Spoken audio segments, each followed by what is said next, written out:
Davening takeaway from Torah Ohr, Daf Samach beis. There's a new mimer that starts actually on the very end of the previous daf, on the fourth column of Daf Samach Aleph, and the title of which is V'yar Yisrael es hayad hagadela asher asa Havayeh b'Mitzrayim Vayiru ha'am es Havayeh v'yaminu b'Havayeh uviMoshe avdo. And in English translation, Israel beheld the mighty hand in which the Lord wielded against the Egyptians, and the Egyptians feared the Lord and believed in the Lord and Moshe, his servant. The mimer deals with the wording of this pasuk, where it mentions Hashem's name, also known as Havayeh. It mentions it twice, when it maybe didn't necessarily have to mention it the second time, and also why there is the aspect of fearing Hashem and believing in Hashem, and why fear precedes it. So right away at the beginning, it's this, what I'm referring to is actually the very bottom of Daf Samach Aleph, and in there it quickly is trying to describe the idea that Havayeh, there's two levels, and in describing this, he brings up a pasuk which is found related to davening in Tehillim Kuf Mem Ches, which is Psalm 148, which is part of the Pesukei Zimra, all the Halalukas. And in there, this is one describing praising Hashem from all the heavenly realms and all the physical earthly realms. And by quoting here, the pasuk says, Halalu es Shem Hashem ki hu tzivav nivro. Let them inferring the heavenly realms, let them praise the name of the Lord, for he commanded and they were created. And so the mimer quickly describes the fact that the interesting way the verse is read, hu tzivav nivro, he commanded and it was created. The word tziva comes from the same word as mitzvah, commandment, and we know that that has a concept of connection, tzavta v'chibur. And so here, this name Hashem, it's through Hashem that is connected, meaning that this level of Hashem, as it were, connects to the essence of Hashem in a sense. It reconnects, and through that, immediately the process of creation happens to the point where it was created. It's in the past. It's in the passive sense, not saying who created it per se. It was created, meaning that it's so insignificant that it's not. The wording is it just was created, and we see a similar expression of that much earlier in the davening before we start with a minyan, before Hodu. We have in the earlier sections, where right after we say Shema in the first paragraph, V'ahavta, it says, "Who ata hu, you Hashem are before the world was created, and you also are the same after the world was created." And again, that passive sense of created is put in there, and we learn from Chassidus that it's explained that it means that it's not taking up so much significance. Hashem is Hashem. And whether the world was created or not, Hashem is the same before and after, and there's no difference. Hashem's unity is there all the time. And so we see that passive form in that pasuk. Now, how does that relate to this mimer? What is it describing? It's saying that the name of Hashem, in this case, we mentioned there's two levels of Hashem. This is the lower level of Hashem, that part that actually brings creation into being. That is reflected by the four letters of Hashem's name. There's a yud, and then a hey, and then a vav, and then a hey. And the vav represents contraction, where the light, the infinite light that came from Hashem is now contracted to the point that only a mere glint, a mere little reflection gets through. And once there is that glint of reflection, that now becomes the source for an expansion of light, whatever's left there. And then following that, there's a further drawing down and then a further expansion. And that process is the process by which all created beings, whether they're the most sublime heavenly spiritual beings from the spiritual worlds or the physical world, they all come through that process.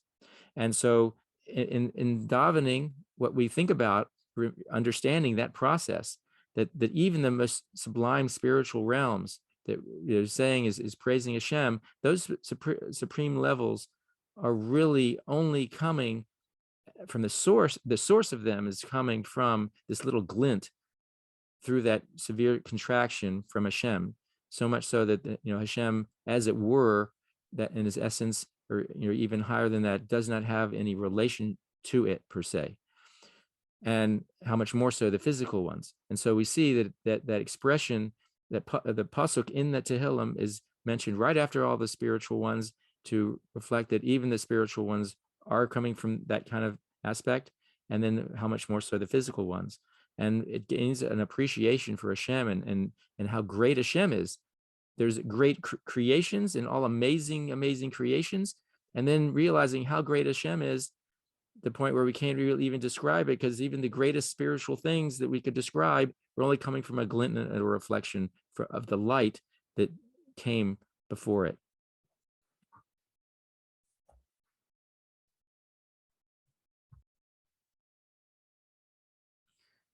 Davening takeaway from Torah Ohr, Daf Samach Beis. The Maimarim here, and there's a couple of Maimarim on this daf, they set in motion a series of Maimarim that are talking about Kris Yam Suf and the tremendous accomplishment or experience that Kris Yam Suf was. We have this in davening.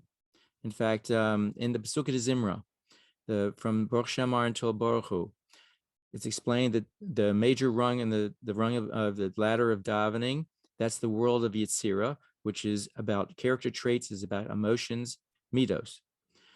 And the first half of precede Zimra is about the recognizing the amazingness of Hashem, his creations, how diverse, how amazing and wonderful, and then realizing how great Hashem is that brought all this into being. The second half of the Likkutei Zimra takes a change in direction and actually is a process by which godliness, Hashem, is now being revealed in higher and higher levels in our awareness into the world per se.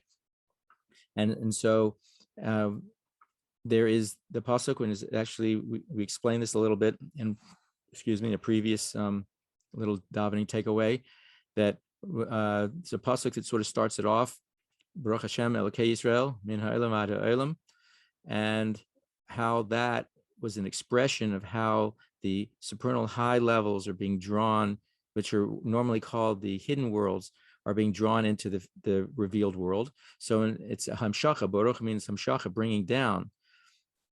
In our experience in davening, that essentially, from our experience, means that we are going up in our experience of levels of Hashem. As it's coming down to us and revealing greater levels, we then are experiencing those greater levels, and as it were, climbing up the ladder of davening. And so this second half is a process, and Kris Yam Suf, that the whole description of leading up to it and it itself is a major part of that second section. So in that has some secrets, some messages by which to experience that. And Chassidus goes and explains that in great length. This daf does explain parts of it, and in a sense, it explains that there's parallels, just like there's a sea and then a splitting of the sea. The sea, it says, represents the hidden worlds, just like if you look and you're standing on a land or standing on a ship or above the in an airplane or whatnot, and you look down at the sea, all you see is the surface. You do not see what's beneath the ocean, the big waters, and it's all hidden.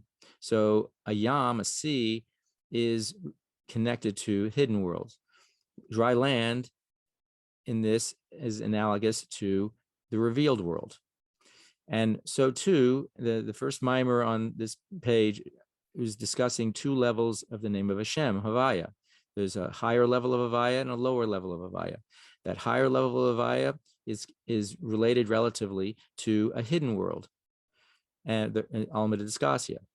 And the lower level of Hashem, or Havayeh, is related to, or connects to, a lower level, Alma Disgalia, the lower level of Hashem.